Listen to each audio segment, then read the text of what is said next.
नमस्कार। श्रीमद् वाल्मीकि रामायण अखंड पाठ में स्वागत है आप सबका। 98वां सर्ग उत्तरकांड से ही।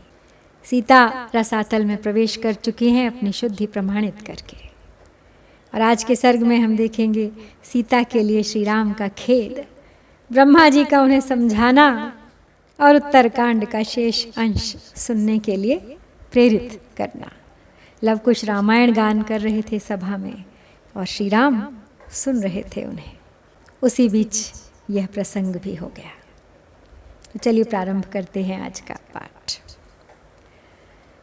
रसातलं प्रविष्टायां वैदेह्यां सर्ववानराः चुक्रुषुः साधु साध्वीति मुनयो रामसन्निधौ दण्डकाष्ठम् अवष्टभ्य बाष्पव्याकुलिते क्षणः अवाक्षिरादीनमना रामो ह्यासीत् सुदुःखितः सरुदित्वा चिरं कालं बहुशो बाष्पमुत्सृजन् क्रोधशोकसमाविष्टो रामो वचनमब्रवीत् अभूतपूर्वं शोकं मे मनः स्पृष्टुमिवेच्छति पश्यतो मे यथा नष्टा सीता श्रीरिवरूपिणी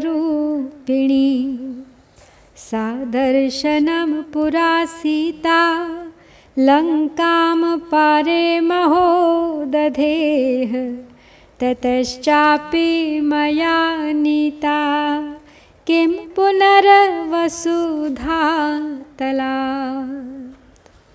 विदेह कुमारी सीता के रसातल में प्रवेश कर जाने पर श्री राम के समीप बैठे हुए संपूर्ण वानर तथा ऋषि मुनि कहने लगे, साध्वी सीते तुम धन्य हो।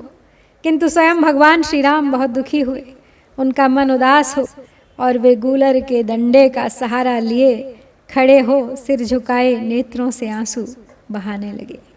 बहुत देर तक रोकर बारंबार आंसू बहाते हुए क्रोध और शोक से युक्त हो श्री रामचंद्र जी इस प्रकार बोले, आज मेरा मन अभूतपूर्व शोक में डूबना चाहता है, क्योंकि इस समय मेरी आंखों के सामने से मूर्तिमती लक्ष्मी के समान सीता अदृश्य हो गई। पहली बार सीता समुद्र के उस पार लंका में जाकर मेरी आंखों से ओझल हुई थी, किंतु जब मैं वहाँ से भी उन्हें लौटा लाया तब पृथ्वी के भीतर से ले आना कौन बड़ी बात है।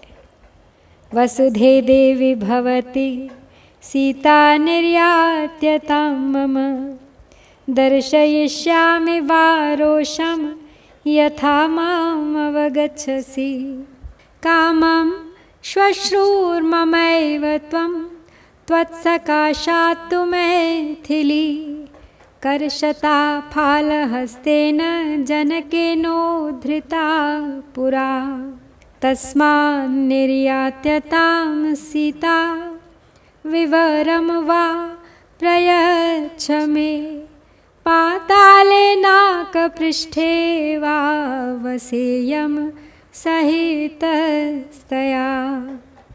आनय त्वं हि तां सीतां मत्तो अहं मैथिली कृते न मे दास्यसि चेत् सीतां यथा रूपां महीतले स पर्वतवनां कृत्स्नां विधमिष्यामि ते स्थितं नाशयिष्याम्यहं भूमिं सर्वमापो भवन्त्विह।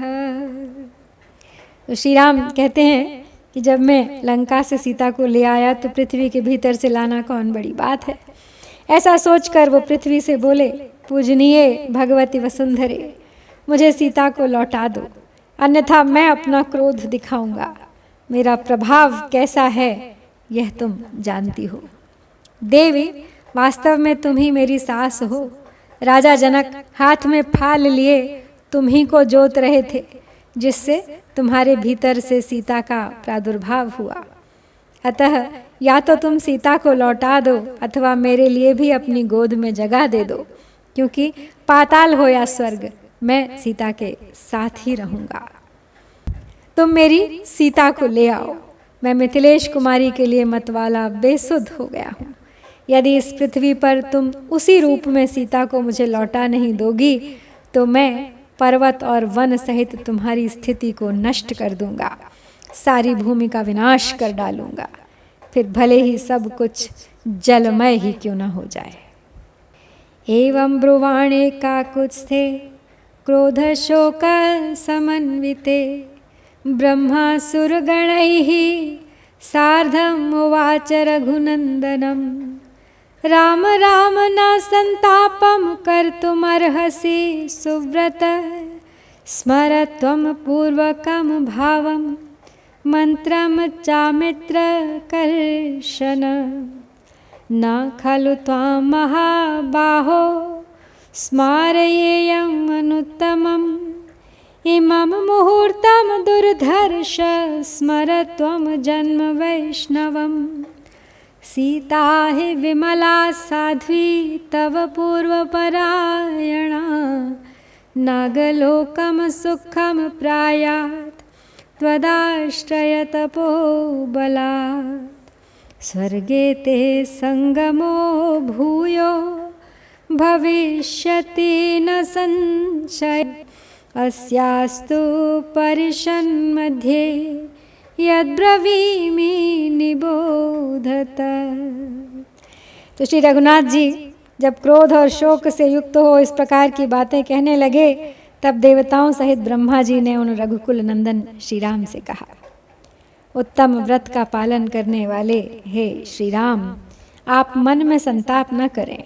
शत्रुसूदन अपने पूर्व स्वरूप का स्मरण करें।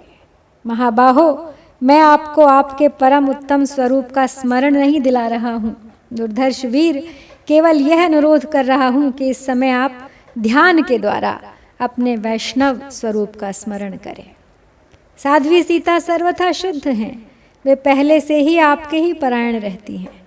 आपका आश्रय लेना ही उनका तपोबल है। उसके द्वारा वे सुखपूर्वक नागलोक के बहाने आपके परम धाम में चली गई हैं।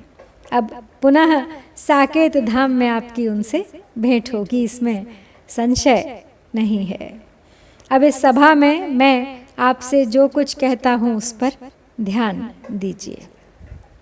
एतदेव हि काव्यम ते काव्यानामुत्तमं श्रुतं सर्वं विस्तरतो राम व्याख्यास्यति न संशयः जन्म प्रभृति ते वीर सुख दुःखोपसेवनं भविष्यदुत्तरं चेह सर्वं वाल्मीकिना कृतम् आदिकाव्यमिदं राम त्वयि सर्वं प्रतिष्ठितं धन्योर्हति काव्यानां यशो भागराघवादृते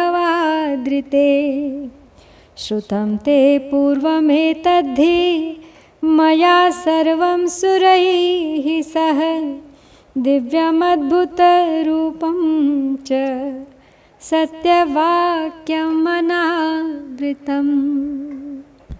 तो ब्रह्मा जी श्री राम को समझाते हुए कहते हैं कि अब आपकी उनसे पुनः साकेत धाम में भेंट होगी, क्योंकि आप साक्षात विष्णु हैं और वो लक्ष्मी। लेकिन अब जो मैं कह रहा हूँ उस पर ध्यान दीजिए। आपके चरित्र से संबंध रखने वाला यह काव्य जिसे आपने सुना है सब काव्यों में उत्तम है। श्री राम यह आपके सारे जीवन वृत्त का विस्तार से ज्ञान कराएगा, इसमें संदेह नहीं है। वीव काल से ही जो आपके द्वारा सुख दुखों का स्वेच्छा से सेवन हुआ है, सीता के अंतर्धान होने के बाद जो भविष्य में होने वाली बातें हैं उनका भी महर्षि वाल्मीकि ने इसमें पूर्ण रूप से वर्णन कर दिया है। श्री राम यह आदि काव्य है। इस संपूर्ण काव्य की आधारशिला आप ही हैं। आपके ही जीवन वृत्तांत को लेकर इस काव्य की रचना हुई है। रघुकुल की शोभा बढ़ाने वाले आपके सिवा दूसरा कोई ऐसा यशस्वी पुरुष नहीं है जो काव्यों का नायक होने का अधिकारी हो। देवताओं के साथ मैंने पहले आपसे संबंधित इस संपूर्ण काव्य का श्रवण किया है। यह दिव्य और अद्भुत है। इसमें कोई भी बात छिपाई नहीं गई है, इसमें कही गई सारी बातें सत्य हैं। स त्वं पुरुष शार्दूल धर्मेण सुसमाहितः शेषं भविष्यं काकुत्स्थ काव्यं रामायणं शृणु। उत्तरं नाम काव्यस्य शेषमत्र महायशः तच्छृणुष्व महातेज ऋषिभिः सार्धमुत्तमं। न खल्वन्येन काकुत्स्थ श्रोतव्यमिदमुत्तमं परं ऋषिणा त्वयैव रघुनन्दन। एतावदुक्त्वा वचनं ब्रह्मा त्रिभुवनेश्वरः जगाम त्रिदिवं देवो देवैः सह सबान्धवैः। आगे कहते हैं, ब्रह्मा के हे पुरुष सिंह रघुनंदन, आप धर्म पूर्वक एकाग्रचित्त हो भविष्य की घटनाओं से युक्त शेष रामायण काव्य को भी सुन लीजिए। महायशस्वी एवं महातेजस्वी श्री राम, इस काव्य के अंतिम भाग का नाम उत्तरकांड है। इस उत्तम भाग को आप ऋषियों के साथ सुनिए। काकुत्स्थ वीर रघुनंदन, आप सर्वोत्कृष्ट राजर्षि हैं, अतः पहले आपको ही यह उत्तम काव्य सुनना चाहिए, दूसरे को नहीं। इतना कहकर तीनों लोकों के स्वामी ब्रह्मा जी देवताओं एवं उनके बंधु बांधवों के साथ अपने लोक को चले गए। ये च तत्र महात्मान ऋषयो ब्राह्मलौकिकाः ब्रह्मणा समनुज्ञाता न्यवर्तन्त महोजसः।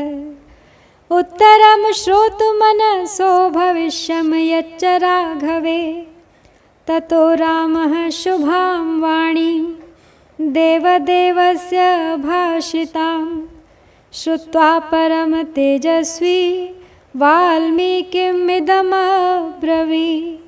भगवन् श्रोतुमनसा ऋषयो ब्राह्मलौकिकाः भविष्यदुत्तरं यन्मे श्वोभूते सम्प्रवर्तताम्। एवं विनिश्चयं कृत्वा सम्प्रगृह्य कुशीलवौ तं जनौघं विसृज्याथ पर्णशालामुपागमत्।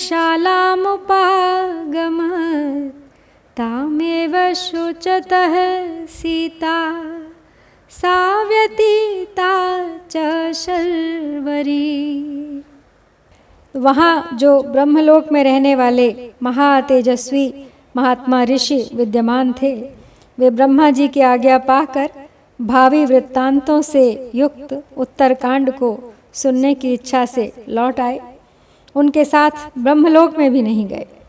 तत्पश्चात देवाधिदेव ब्रह्मा जी की कही हुई उस शुभ वाणी को याद करके परम तेजस्वी श्री राम जी ने महर्षि वाल्मीकि से इस प्रकार कहा, भगवान, ये ब्रह्मलोक के निवासी महर्षि मेरे भावी चरित्रों से युक्त उत्तरकांड का शेष अंश सुनना चाहते हैं, अतः कल सवेरे से ही उसका गान आरंभ हो जाना चाहिए।